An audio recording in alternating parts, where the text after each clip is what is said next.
hai đi tập thầy nhằm cho mũi nó bánh hôi á tụi nó ót bông ôn chè tụi nó ấy hai dân chạy cho mũi nó đánh đầy trâu mà tụi ta chui mớ chè chui khăn mền tèn lợi trong rượu mùi nhìn tích á chuyện mong bánh hôi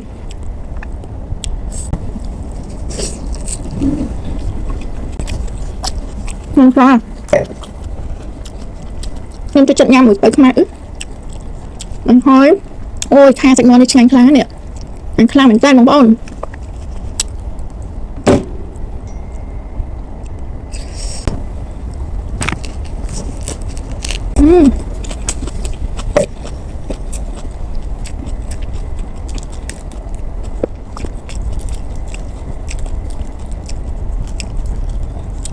chiết mình tên món chiết đập ở chiết món bóng bóng đặt mũi sần lặt sủi tịnh mau nha mình được sợ tiệt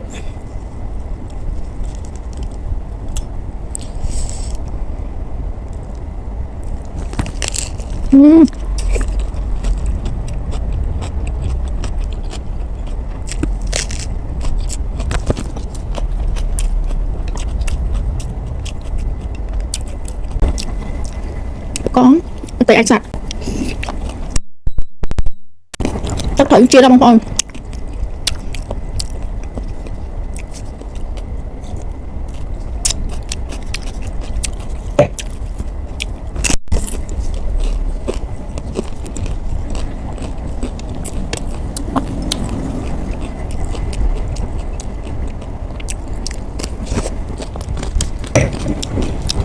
anh em tặng mua em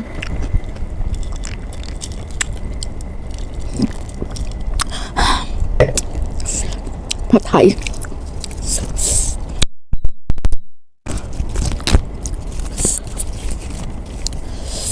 chuyện nào một mẫu nói